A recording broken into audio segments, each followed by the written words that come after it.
সবই আছে আগের মতো, নেই কেবল প্রাণভ্রমরা। কোটা সংস্কার আন্দোলন ঘিরে নিহত শিশু কিশোরের পরিবারের অবস্থা এখন তাই। তাদের ছাড়া বাবা মা স্বজনের কাছে ঘর যেন স্মৃতির কারাগার। আকাশ পরিণত হয়েছে বর্ণহীন হাহাকারে, যেখানে নেই কোনো পাখির কলতান, স্বপ্নের হাতছানি। গগন বিদারী কান্নায় সবার জিজ্ঞাসা, কেন, কি অপরাধ ছিল, কেন তছনছ হলো সাজানো ফুলবাগান? সহকর্মী আকলাকুস সাফার প্রতিবেদনে বিস্তারিত।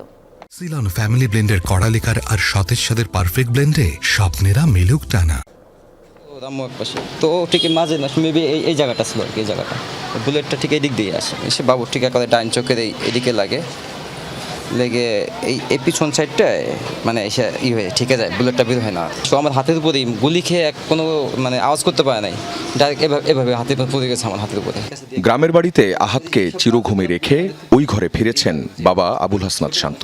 প্রতিটি কোনায় কোনায় ছেলের স্মৃতি, আর ওই কথাটা, বাবা তোমার বুকেই থাকবো আমি। প্রাণটা ওর ঝরে গেছে বাবা মায়ের কোলেই। সেদিন সকালেও আমার বুকের ভিতরে এসে আমাকে বলতেছে যে আব্বু তোমার বুকের ভিতরে আমার অনেক ভালো লাগে, আমার অনেক ভালো লাগে তোমার বুকের ভিতরে, তুমি আমাকে থেকে যেও না, তুমি আমার কাছে থাকো, তুমি আমাকে অফিসে নিয়ে যাবার সাথে করে। এভাবে আমার কাছে খুব আবেগ ঘনপ্রবণ এভাবে বলতেছে। আসলে তো জানি না যে এটাই হয়তো শেষ বলা, বুকে বাবার বুকে শেষ স্মৃতিটুকু এভাবে ছিল। নারায়ণগঞ্জের ছোট্ট শিশু রিয়া গোপের বয়স হয়েছিল সবে 6। খেলছিল বাড়ির ছাদে। গোলাগুলি শুরু হলে তাকে কোলে নেন বাবা। হঠাৎ একটি বুলেট মৃত্যুদূত হয়ে এসে লাগে রিয়ার মাথায়। আমার পুত্র শেষ, লাগে তুই আছে মারা বয়স।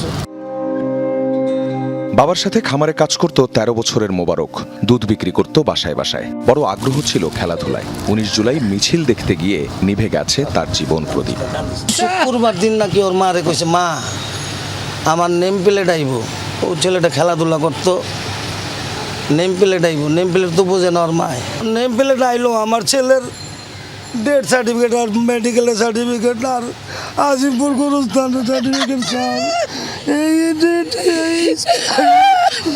আল্লাহ সার্টিফিকেট আইছে, আমার বলার নেম প্লেট আইছে। টিয়ার শেলের ধোঁয়া ঘরে আসছিল, তা ঠেকাতে জানালা বন্ধ করতে যায় 11 বছরের সামির। তখনই একটি গুলি এসে বিদ্ধ করে তাকে। ঘরেই মৃত্যুর কোলে ঢলে পড়ে 5ম শ্রেণী পড়ুয়া শিশুটি।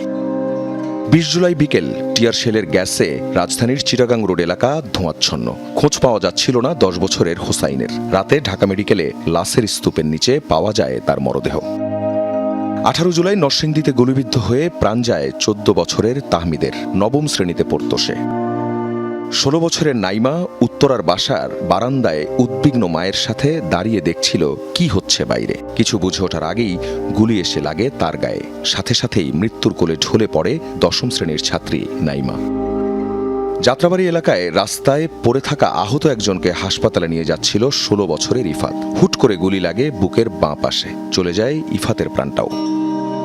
20 জুলাই বিকেলে এমনিভাবে সাভার এলাকায় প্রাণ যায় 14 বছর বয়সী সাদ মাহমুদের। কৌতূহলবশত সড়কে নেমেছিল সে।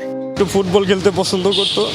তখন আমি ওরে বলছি যে ভাই তুই কোথাও যাইস না, আমি আইসা তোরে বোট কেনার টাকা দিব, তুই কোথাও যাবি না। আমি ফিরে আইসা আমি আমার ভাইটাকে আর পাই নাই ভাই। আমার ভাইকে আমি পাইলাম লাস্ট আপনার গ্রিন লাইফ হাসপাতালের আইসিইউর বেডে ভাই।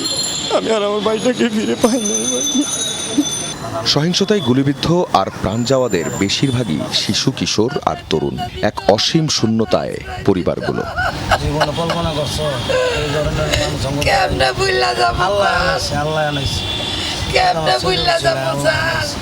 আখলাকুস সাফা, যমুনা নিউজ, ঢাকা।